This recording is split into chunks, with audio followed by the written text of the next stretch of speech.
Puji Tuhan Bapak Ibu Saudara, Tuhan mau berbicara buat kita semua dari Markus 15 ayat 33 sampai 37. Demikian bunyi firman Tuhan.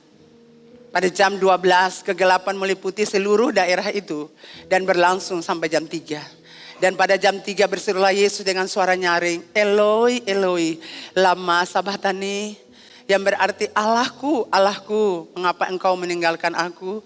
Mendengar itu beberapa orang yang berdiri di situ berkata, lihat, ia memanggil Elia.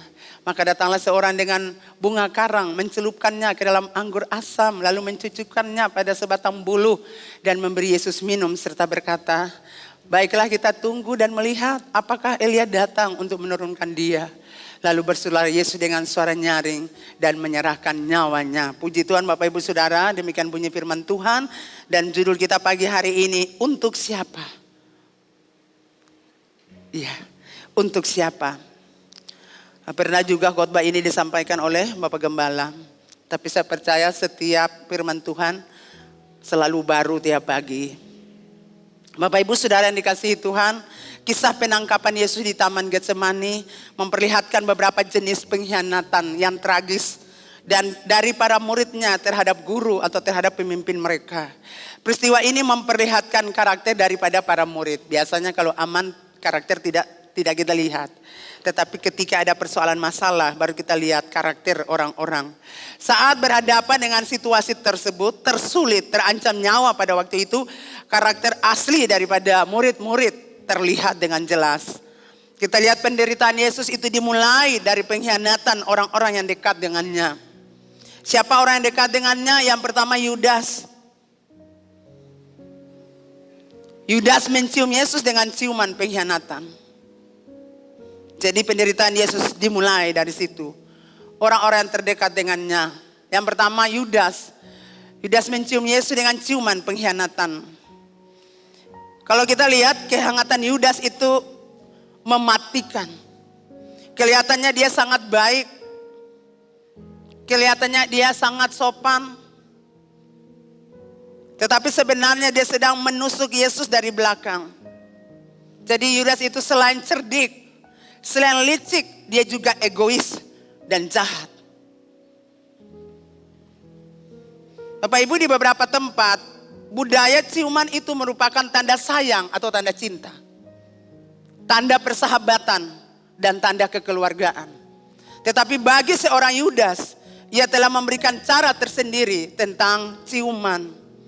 Dengan ciuman itu ia memberi tanda, ia memberi isyarat, ia memberi petunjuk kepada orang-orang yang membenci Yesus. Kepada orang-orang ingin membunuh Yesus. Kepada orang-orang yang selama ini merasa tersaingi dengan Yesus. Dengan ciuman itu dia memberi petunjuk. Ini orang yang kamu cari. Inilah dia. Inilah dia orang yang kamu cari. Tangkap dia.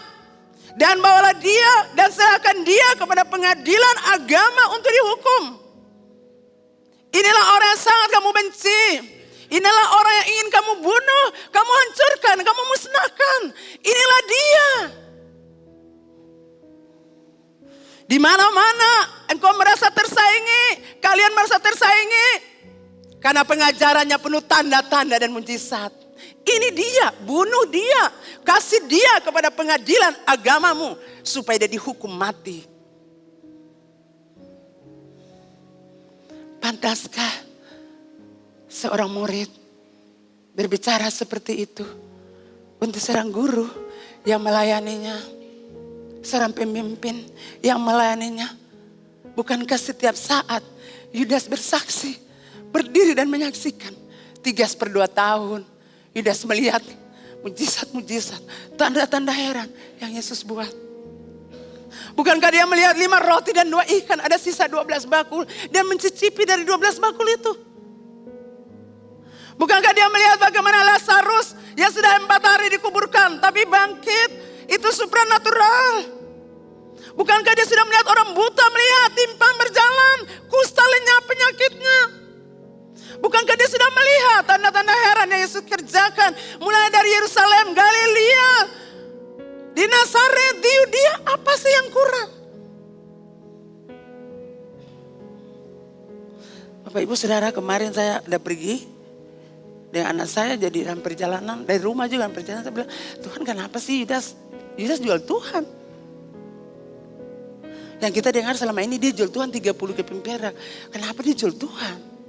Tapi saya baca ulang-ulang lagi, bukan dia jual Tuhan. Dia cuma datang lapor, dia bilang, lalu Pak ahli Taurat bilang, nanti katong kasih saya uang. Gitu. Apakah Yudas tidak punya uang? Orang berpikir karena dia bendahara, jadi dia pencuri uang. Dia tamak dan serakah, sehingga jual Yesus di harga murah dan rendah. Untuk seorang pemimpin yang hebat, dijual murah dan rendah. Kenapa Tuhan? Apa yang menjadi penyebab Yudas menjual Tuhan Yesus, Bapak Ibu? Karena Yudas kecewa dengan Tuhan Yesus.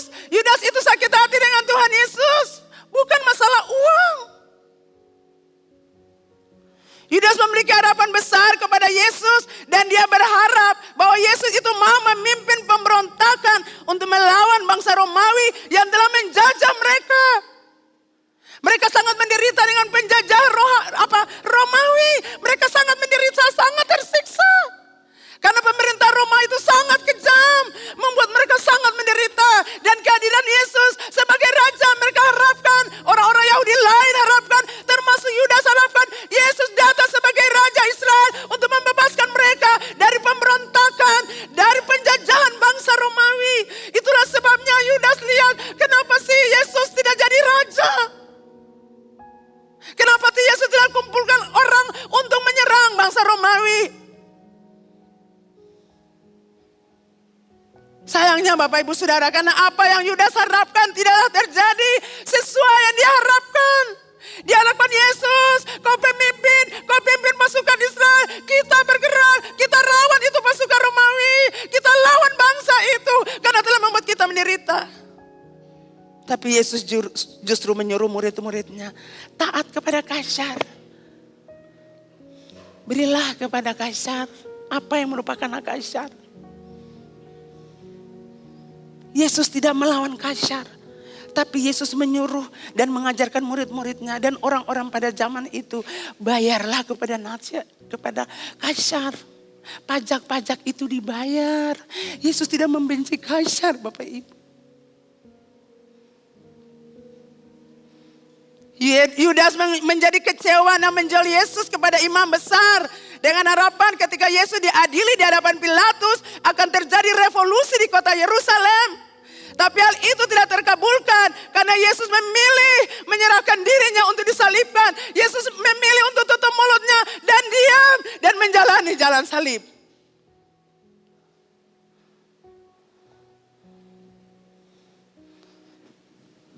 Sebab dengan penyaliban itu sendiri, Yesus dapat menebus dosa manusia, dosa Bapak, Ibu, Saudara dan saya. Jadi dia menjual Yesus bukan karena uang, tapi karena kekecewaannya. Buktinya, waktu dia tidak terjadi, dia kasih balik itu uang. Berarti fokusnya bukan uang, tapi hati yang sakit, hati yang kecewa. Karena apa yang dipikirkan tidak terjadi.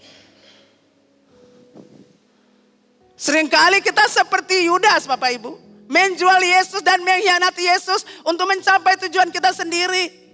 Yesus ditempatkan bukan sebagai penguasa yang mengatur hidup kita. Tapi sebagai pribadi yang harus mengikuti kemauan, kehendak dan keinginan kita. Yesus, engkau ada dalam hidup saya, betul. Tapi jangan atur saya. Keinginan saya, kemauan saya, rencana saya. Kau berdiri tetap saja di situ. Jangan campur-campur urusan kemauan, keinginan saya.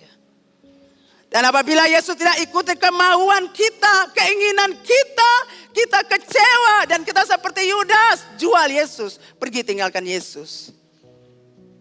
Bapak, Ibu, Saudara yang dikasihi Tuhan. Kita tinggalkan pelayanan kita tinggalkan gereja, kita tinggalkan doa, kita tinggalkan hal-hal yang berbau rohani. Betul Bapak Ibu?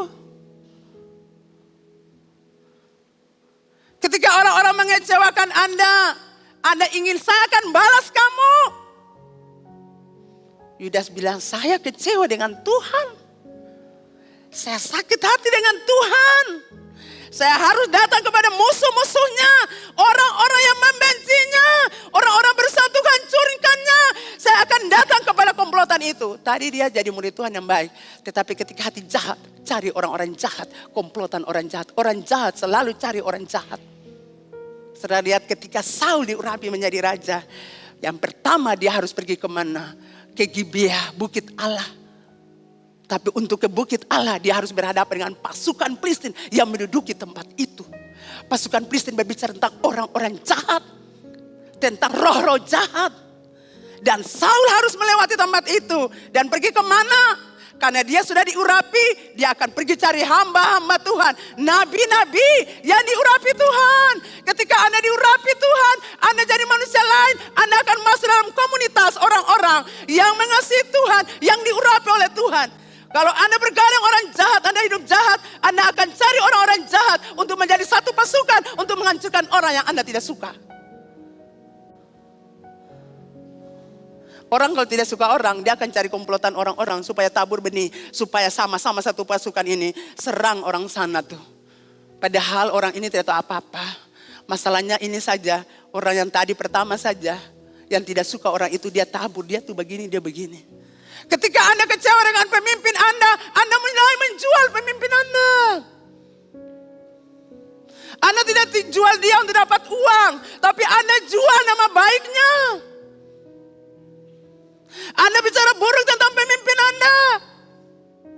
Anda berbicara buruk, Anda memfitnah dia, menghakimi dia. Anda menjelekan dia, Anda menyerang dia. Karena Anda kecewa. Karena Anda sakit hati. Saudara lihat Yusuf dengan saudara-saudaranya. Apakah saudara-saudaranya tidak punya uang sehingga Yusuf harus dijual hanya dengan 20 keping perak? Kok seorang Yusuf yang gagah, tampan, cakap, cuma punya nilai 20 keping perak.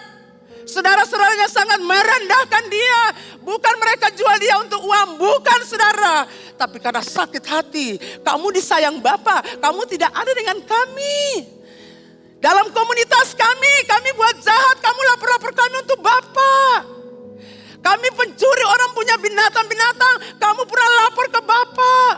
Kami minum Shopee mungkin saat itu. Kami minum Shopee, kami jualan kami judi online. Kami begini, gonta-ganti pasangan, kamu pernah lapor Bapak. Jadi begitu sakit hatinya. Sudah sakit hati baru bilang, beta mimpi. Beta punya itu tuh berdiri, saya dah dong semua. Hei, siapa enggak usah jadi raja berkata pemimpin. Jadi mereka menjual Yusuf bukan karena uang Bapak Ibu. Itu domba lembu banyak. Tinggal mereka jual kalau mereka tidak punya uang.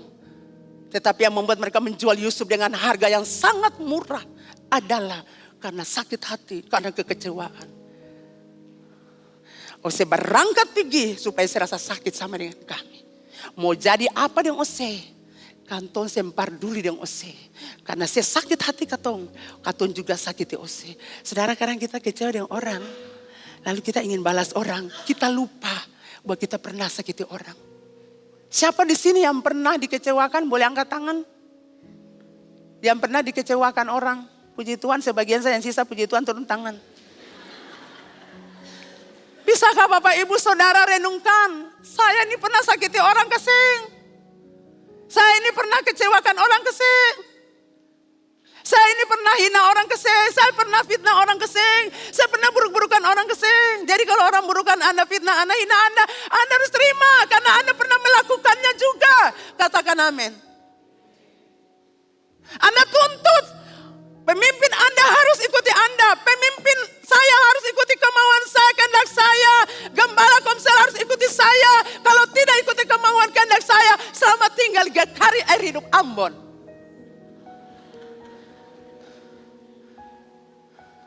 Saya Bapak Ibu Saudara bukan karena uang Yudas jual Tuhan Yesus. Sakit hati saya kecewa. Saya harap Anda tidak perlu kecewa dengan hidup. Kita kecewakan orang, orang lain juga kecewakan kita. Coba saudara duduk renung palang-palang. Dia itu bikin beta hati pada sakit. Coba dulu renung, akan palang-palang. Beta ini pernah bikin anak sakit hati kasengnya. Pernah bikin beta pulaki sakit hati kasengnya. Kabini sakit hati kasengnya. Coba dalam rumah dulu renungkan dulu. Jadi Bapak Ibu Saudara yang dikasihi Tuhan. Motivasi Yudas itu salah. Jadi hati-hati dengan orang terdekat dengan Anda. Ketika mereka kecewa karena tidak ikuti kemauan mereka. mereka akan kecewa seperti Yudas dan menjual Anda. Menjual nama baik Anda, menjual hidup Anda supaya Anda kecewa dan tersakiti sama seperti mereka. Yang kedua Bapak Ibu, orang yang kedua, orang dekat Tuhan Yesus, Petrus. Petrus sahabat karibnya mengkhianatinya. Petrus berkata, Tuhan kalau Tuhan masuk penjara, aku masuk sama-sama dengan Tuhan. Tapi ketika peristiwa itu terjadi, penangkapan terjadi, pengadilan terjadi, Petrus berkata, sungguh mati, aku tidak mengenal orang itu.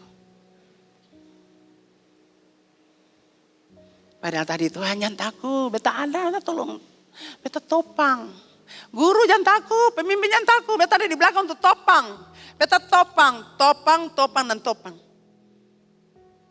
Lalu aku tidak mengenal orang itu. Aku tidak mengenal orang itu, sungguh mati, beta sering kenal dia. Gitu, seperti gitu. Yang ketiga, murid-muridnya meninggalkan dia sendirian. Orang-orang yang dia harapkan untuk berbagi. Orang-orang yang dia harapkan untuk ada dengan dia dalam masa tersulitnya.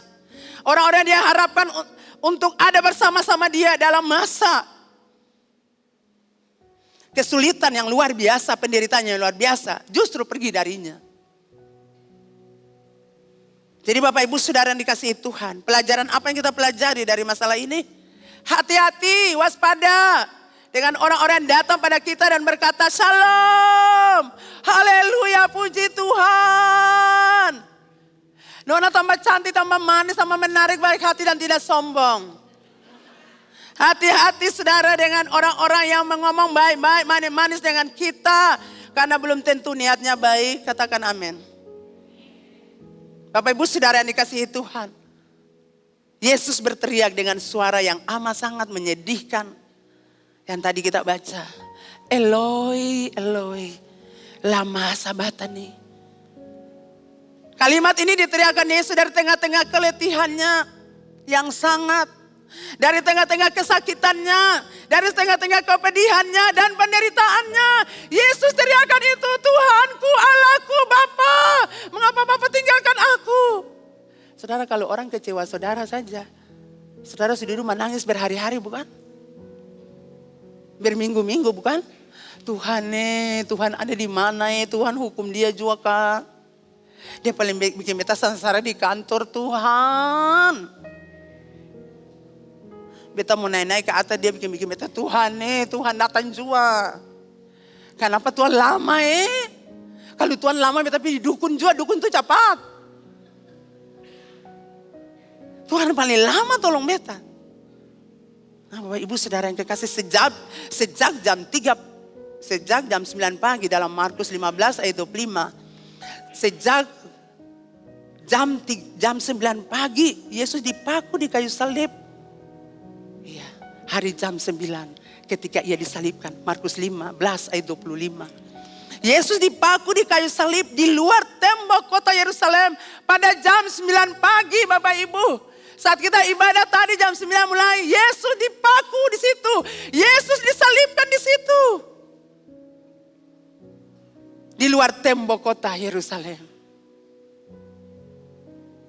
Dan selama 3 jam berikutnya, sampai jam 12 siang, tubuhnya sangat letih, sangat sakit.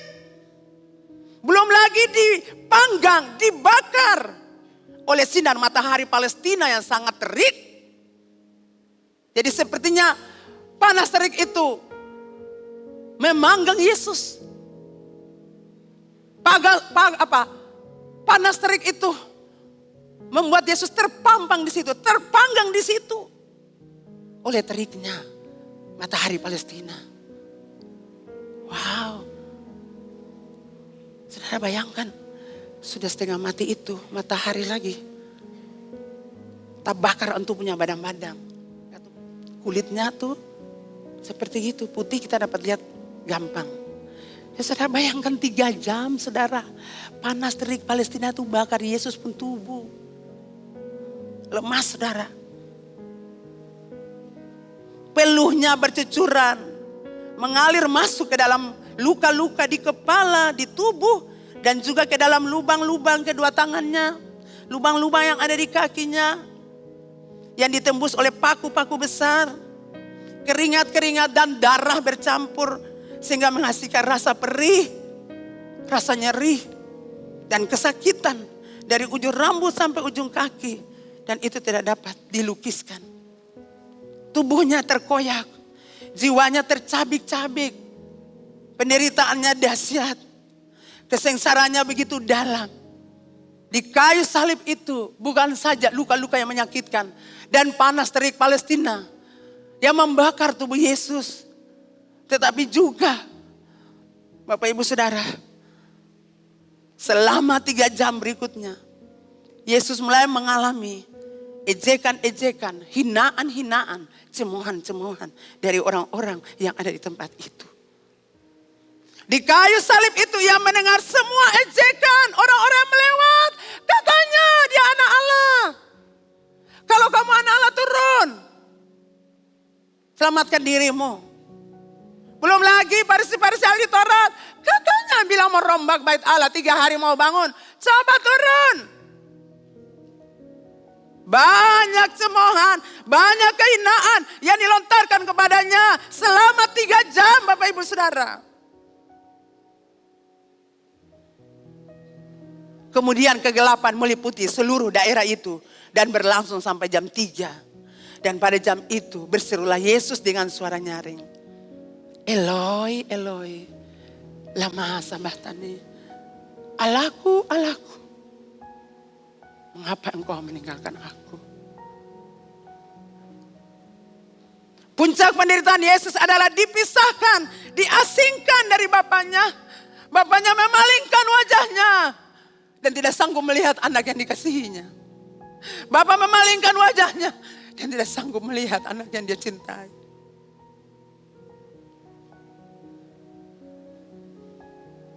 Ini adalah akibat dan konsekuensi yang paling fatal, yaitu dosa. Bapak Ibu Saudara, untuk siapa? Untuk siapa Yesus buat ini? Untuk siapa Yesus turun dari surga? Untuk siapa ditinggalkan tahta kemuliaannya yang mulia di surga? Untuk apa Yesus lepaskan mahkota kemuliaannya? Untuk apa semua itu? Untuk siapa Yesus buat itu? Darahnya mengalir dalam sekujur tubuhnya, dari kepala sampai kaki. Untuk siapa? Untuk siapa semua itu Bapak Ibu Saudara? Untuk apa Yesus korbankan itu semua? Untuk apa Yesus menderita? Untuk apa Yesus dipaku di tangan, di kaki? Untuk apa lampunya ditikam? Untuk apa di kepalanya dimahkotai, mahkota duri? Untuk apa semua cemohan, ejekan? Untuk siapa semua itu? Yesus bisa saja turun dan menghukum orang-orang itu. Firman Allah berkata, dia hanya diam saja. Dia tidak buka mulut. Betul Bapak Ibu? Yesus tidak ngomong apa-apa. Yang Yesus katakan, Bapa, mengapa kau tinggalkan aku? Aku menderita, aku sengsara. Tapi kita sudah janji dengan Bapa di surga. Sebelum kita turun, bahwa demi manusia, demi ciptaan Bapa yang mulia, kita terima semua ini. Untuk siapa Bapak Ibu Saudara? Untuk siapa semua pengorbanan ini? Untuk siapa Yesus lakukan semua ini? Semuanya untuk saya dan Bapak Ibu Saudara. Untuk Anda, untuk Anda. Untuk Anda karena Anda ciptaannya yang mulia. Dari semua ciptaan Tuhan yang di muka bumi, manusia yang termulia. Anda dan saya adalah orang termulia. Kita berharga di mata Bapa. Kita mulia di mata Bapa. Kita punya nilai di mata Bapa. Entah orang mau bilang buruk apa kita. Orang mau hina kita apa. Orang mau fitnah kita apa. Ejek kita apa. Tapi di mata Bapa, Bapa melihat bahwa kita berharga dan bernilai. Dia tinggalkan surganya yang mulia. Dia tinggalkan kekuasaannya yang ada di surga. Dia tinggalkan tahtanya. Dan dia datang hanya satu, karena cinta. Tuhan Yesus mencintai Bapak Ibu Saudara dan saya. Karena kita anak-anaknya. Tuhan Yesus sayang kita karena kita ciptaannya yang mulia. Tuhan Yesus sayang kita, dia tidak mau kita menderita. Tuhan Yesus sayang kita Bapak Ibu Saudara. Semua karena cinta. Cinta Bapa untuk kita. Cinta Bapa di surga untuk kita. Amin Bapak Ibu.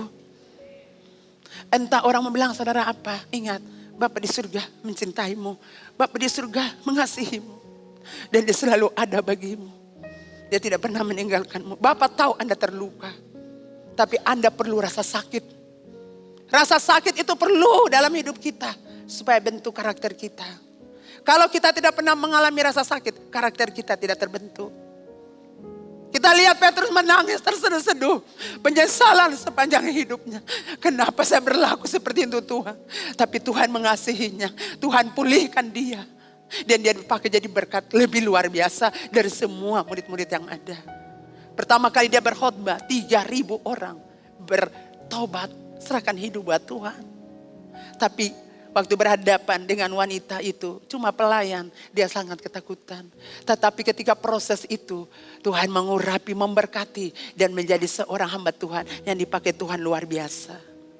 Teriakan Yesus seharusnya menjadi peringatan bagi kita semua, bahwa akibat dosa itu sangat fatal. Katakan sangat fatal.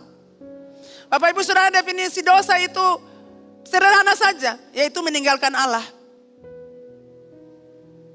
Gambaran dari orang hidup berdosa adalah pergi tinggalkan Allah. Orang itu menjauh dari Allah. Ketika manusia hidup jatuh dalam dosa, dia menjauhkan diri dari Allah. Dia menjauhkan persekutuan dengan Allah. Dia jauhkan diri dari gereja. Dia jauhkan diri dari komunitas orang-orang yang diurapi Tuhan. Dia jauhkan diri dari mereka. Jadi teriakan Yesus di kayu salib adalah sejarah yang sudah berlalu Bapak Ibu Saudara. Teriakan itu seharusnya kita ingat terus menerus sebagai tanda bahaya, sebagai lampu merah buat kita supaya jangan hidup berdosa. Katakan amin. Dosa itu menggiurkan dan orang senang hati untuk melakukannya. Orang kecanduan untuk hidup berdosa.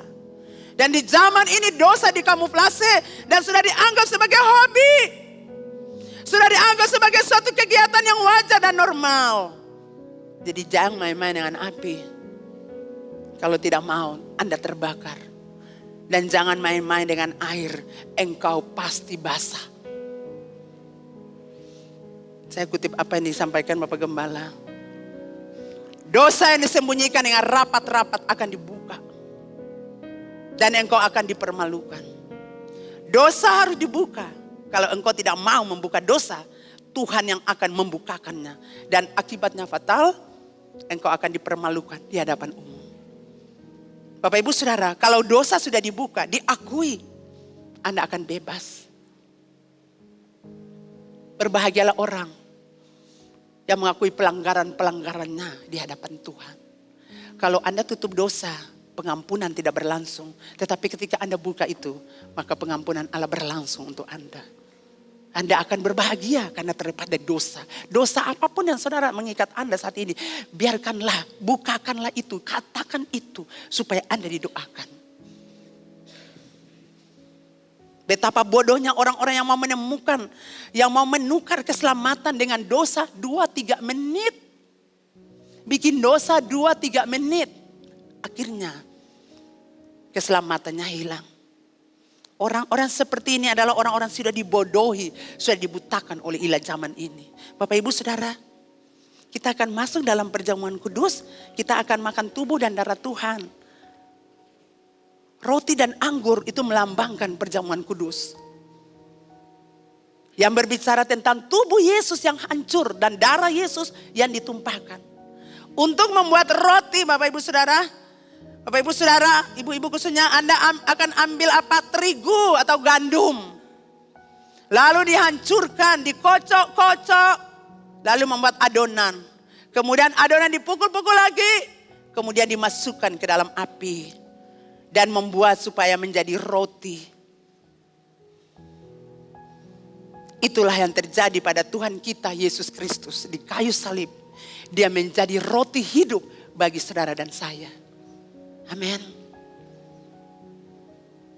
Untuk mendapat anggur, Buah anggur tidak hanya harus dipetik Bapak Ibu Saudara. Tetapi justru harus dihancurkan. Buah anggur itu harus diinjak-injak. Demikian juga Tuhan Yesus Kristus diinjak-injak oleh penghakiman Tuhan. Dan dia menjadi anggur baru bagi kita semua. Katakan amin. Bapak Ibu diberkati. Berapa banyak diberkati? Bisa angkat tangan, kita tepuk tangan dulu buat Tuhan Yesus. Mengapa kita harus makan perjamuan kudus Bapak Ibu? 1 Korintus 11 ayat 23 sampai 25. Rasul Paulus meneruskan apa yang dia terima dari Tuhan Yesus. Yesus berkata, inilah tubuhku yang dihancurkan untuk kamu. Kamu tidak perlu dihancurkan. Katakan amin. Puji Tuhan. Yesus bilang, ini tubuhku dan dihancurkan untuk kamu. Kamu tidak perlu dihancurkan. Karena aku sudah menanggung semuanya. Kamu tidak perlu hancur. Karena aku sudah menanggung semuanya. Aku sudah dihancurkan untuk kamu. Kamu tidak perlu dihancurkan. Setiap kali kamu memakannya. Dengan tujuan. Ingat, ini tubuhku yang dihancurkan. Setiap kali Anda makan tubuh Tuhan. Ingat, ini tubuh Tuhan yang dihancurkan bagi Anda.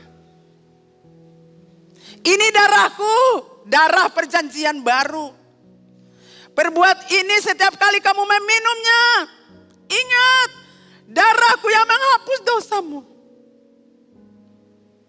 Siapa yang tidak pernah berdosa, bisa angkat tangan. Semua kita berdosa. Tidak ada yang tidak.